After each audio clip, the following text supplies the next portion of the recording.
I think there's an enormous amount of pressure, particularly on young women. The ideal image that has been presented has changed quite dramatically to become increasingly thin. The girls feel that that's what they have to look like in order to be considered beautiful. I definitely don't think people realise the consequences, and I think what they don't realise is it's not just you get smaller by restricting your intake, but you get weak, you get tired, you can't concentrate. Why is it that the majority of girls feel they need to look a certain way or be a certain size? Body confidence seems to be declining amongst us females. Looking online, even I can see I'm surrounded with pictures of models, celebrities and beautiful women in general, and it's hard to block these images out. I am not surprised that girls are feeling a massive amount of pressure. Amy Moylott is 20 years old, and she too feels the strain on society's expectations on how girls should look, and strives to feel comfortable with her body image. I like to go to the gym quite a bit. It's all good for keeping healthy and fit, but I think the main reason that girls go and why I go is to maintain and to get down to a certain weight. And to look a certain way. That's primarily why I go to the gym. And the same reason why I try to watch what I eat. It's because I'm worried about what I look like. I don't want to get fat. Also, I suppose in terms of like beauty, I always go out with makeup on. I don't generally go out without makeup. And if I do, I feel really conscious about who might see me or what people might think. For a night out, I make quite a bit of effort, I think. I have spray tans every time I go out. I try and get my nails done if I've got time. I spend about 2 hours, I think, doing my hair and my makeup until I feel like I look nice. And if I'm rushing, I really do not want to go out, and it makes me feel conscious. Do I look nice? Do I look as nice as my friends? Do I look as nice as what I am expected to look like on a night out? I created an online survey to find out if girls wanted to change anything about their bodies or if they felt any pressure to look a certain way. I found that 76% of girls who took part in my survey were not happy with their bodies. 68% of girls say they feel pressured to look a certain size. And 35% of girls are currently on diets. But what is it that makes them feel like this? People look up to magazines and imagery in it, so it puts a lot of pressure on women. There is this kind of expectation to be, stick thin, skinny. Definitely think with Photoshop and things like that, I think it sort of gives a lot of girls our age like a very skewed perception. If you're having a bad day and you're like scrolling through Instagram and you see pictures of all these like beautiful women, you like definitely compare yourself. Yeah, definitely. If you worry all the time about how you look and there's that conscious, worry there, then I think it can be harmful. And someone who knows just how harmful losing weight can be is 20-year-old Emma Werrett. She has suffered an eating disorder from a young age, and it has had a big impact on her life. I was diagnosed when I was 12, and prior to that I was quite a high achiever and also quite sensitive, and I was picked on at secondary school. I suffered a few physical attacks, and I think I just internalised a lot of it. And so my mum noticed that I wasn't eating properly, and she took me to my GP. So it was still ongoing, so since the age I was 12 and I'm 20 now, so 8 years I've been struggling, and to be honest I think it's something that is always going to be a bit of a fight in my head to keep going through. Julia Crisfield has been a hypnotist for many years, and she deals with clients with body confidence issues. Hypnosis is a state of altered consciousness, and within that state, the critical thinking mind is put on hold. Your subconscious is then enabled to open up and either accept suggestions or use it to access information which may have become repressed. I work with people who have low self-esteem. That's almost a given for all my clients. And so the symptom of this low self-esteem manifests itself in different ways, whether that's in a desire to lose weight or to be very conscious or have body dysmorphia. It's all about lack of confidence.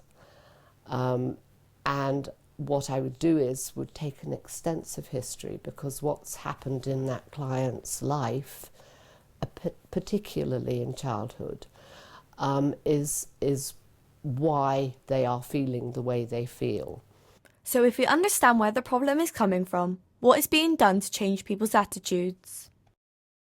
Caroline Noakes, the MP for Romsey and Southampton, has been the chair of an all-party parliamentary group on body image for the last 4 years. During that time, she has chaired and took part in many campaigns in order to promote body confidence. The body confidence campaign and the Be Real campaign in particular was started because we wanted to generate a social movement for change around this issue. It has a number of priorities, but I think first and foremost it's about education, it's about promoting health and well-being at any size, and I think it's a really important objective that we just want people to feel more confident about themselves, because some of the research that we did indicated that it was preventing people from taking part in really ordinary everyday activities, including going to school. Caroline has also called for a new legislation to protect models from becoming dangerously skinny. The face of the campaign was model and health advocate Rosie Nelson. As a model, she has always felt the pressure to be skinny and has been told to get down to the bone. By creating a petition, Rosie hopes that this can protect models getting mistreated in the industry. Handing over my petition to Downing Street was an incredible achievement for me. I created a petition to help raise awareness about the industry, and getting the opportunity to go to Parliament was just unbelievable. I've been a model for 5 years and I've always felt the pressure to be skinny. Some agencies don't put so much pressure on models, but most of them, like the high fashion agencies in London, do expect their models to be a size 8 or under. I think it's incredibly damaging having young girls looking up to these models who are incredibly thin. I think young people need role models who are athletic and healthy instead of these really skinny models. I think there's quite a significant correlation between the images that you see of models and the pressure young girls feel under to be incredibly skinny, to have a thigh gap, to have Cara Delevingne's eyebrows. You know, there's a whole range of different aspects that they might look at and seek to emulate. But I think what concerns me is that it's one stereotype, it's one ideal, when actually only something like 1% of the population could ever begin to look like that.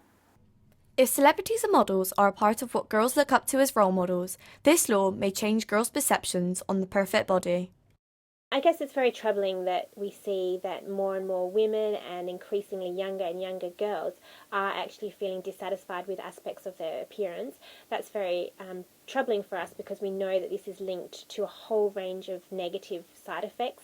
So it's been linked to, so feeling dissatisfied with one's body has actually been shown to be a risk factor for eating disorders, depression, low self-esteem, but also a whole range of health behaviours, and even things like joining in an academic setting for young girls. So we know it has a whole range of negative consequences, so I guess I'm interested in researching that to try and combat those outcomes for young people. We only have to look at the rise in the incidence of eating disorders to know that young people are suffering from more and more varied eating disorders than ever before. And I think it's really important that we put in place the mechanisms that help young people identify what is healthy and unhealthy eating, what are healthy and unhealthy behaviours, the impact, for example, that binge eating can have on their health, the impact that starving yourself can have on your health. And I think it's really important that we find a successful way of having that dialogue with young people, and to my view that has to come through PSHE in schools. I've recently seen a new craze online in which girls are aiming to get their waist the size of an A4 piece of paper. This is encouraging girls to get down to a dangerously thin body shape with a width of just 21 centimetres. Do girls realise the consequences of striving towards an unattainable body weight?